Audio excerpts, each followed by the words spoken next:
In the modern day and age, gamers have been obsessed with big open worlds with hundreds of hours of content. And while it is nice to have more content, it is also nice to densely pack your space that you have. Here I have gameplay of Yakuza 0, a game I recently played, which has an open world technically. This is an open world that you can walk across in like a minute to 2 minutes. It's tiny in comparison to games such as Horizon Zero Dawn or Assassin's Creed Odyssey. However, it makes you feel like there's more to it.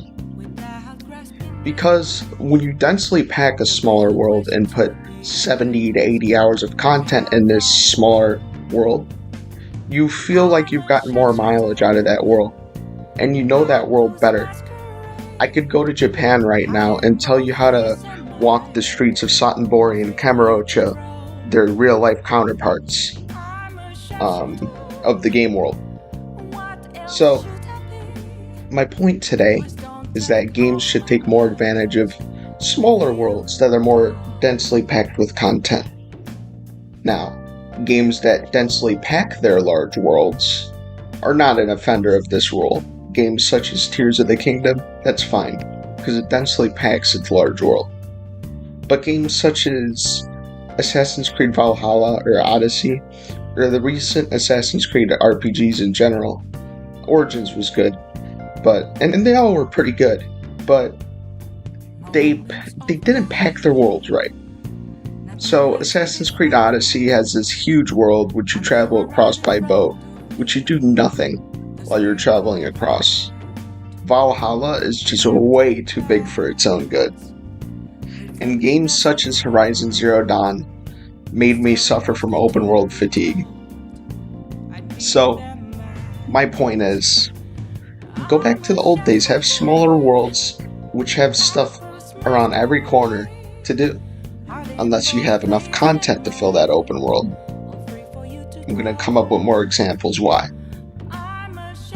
One of my favorite games of all time, and one of my favorite series of all time, Persona, specifically Persona 5 Royal. Persona 5 Royal's world is kinda tiny. There's a lot of locations, but you don't get to explore a lot of it. You can explore Shibuya, just basically around that area, and there's not much more. You can explore the Ginza train line, but there's not much to that. But my point is, in this small world that Yakuza and Persona do, you can do so much in these small worlds. Persona 5 Royal, super small world. I put 105 hours into that game. 105. In that small world. How many hours did I put in Assassin's Creed Odyssey? Around 80 to 90, I think. Which is still a lot, but the world's much bigger, but I got less mileage out of it. Which is a little embarrassing if you think about it.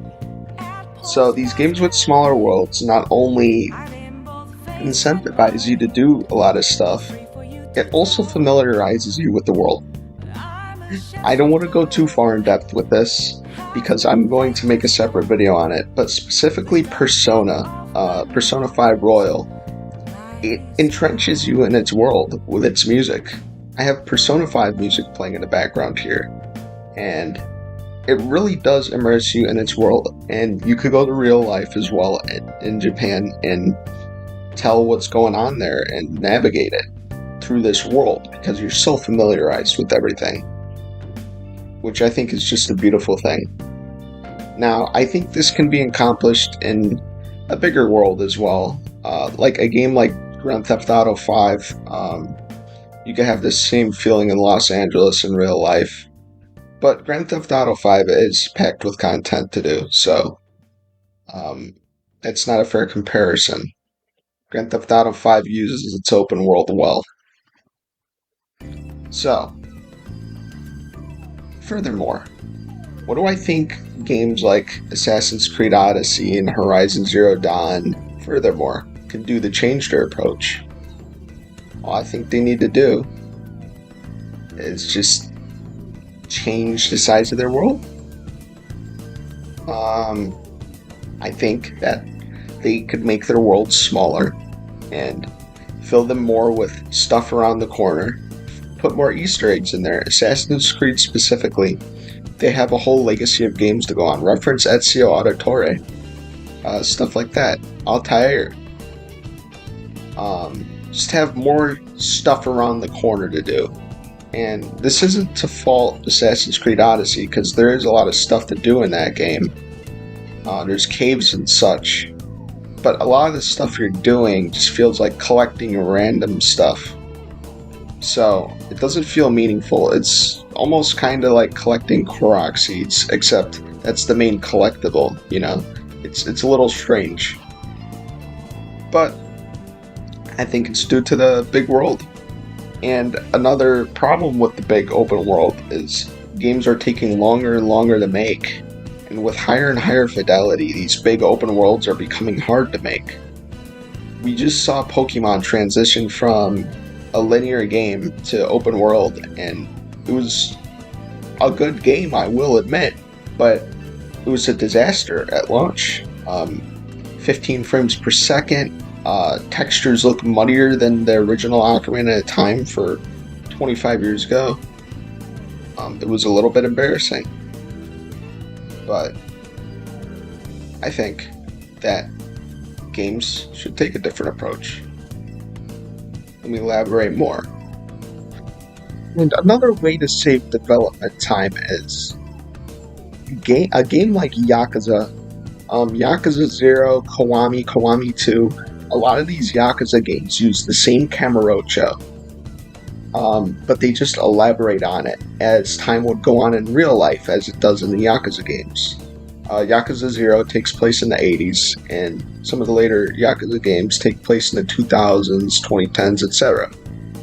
And Kamurocho changes with time, as do the games change with time. So, what if these open worlds can be reused, but just changed for the future? Similar to a big game that came out recently, Tears of the Kingdom. Tears of the Kingdom, the world was changed with the context of, 5 to 7 years passing. So, I think that could also increase immersiveness in a player.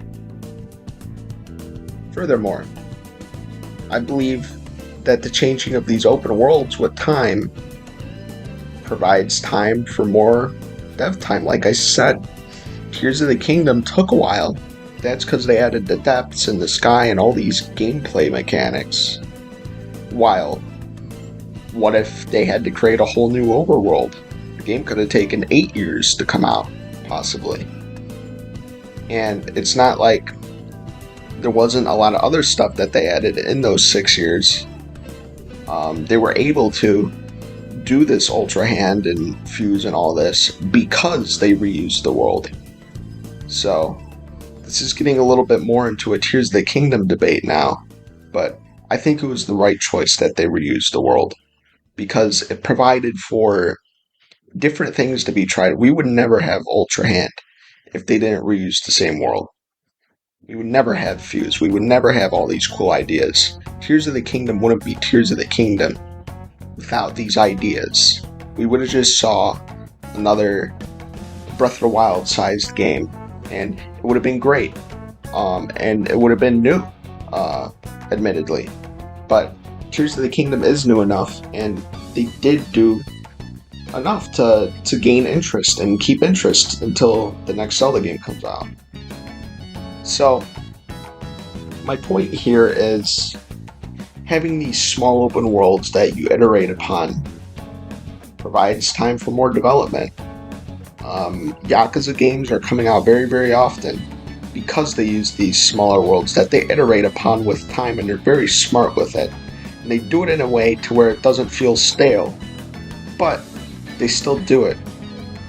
So I think this should be a standard, and I think this should be done. I don't think it will be done because devs will look at their product and want to do more and more, and I understand that. But to save dev time, to save money, to come out with games more often, it's a way you could do it.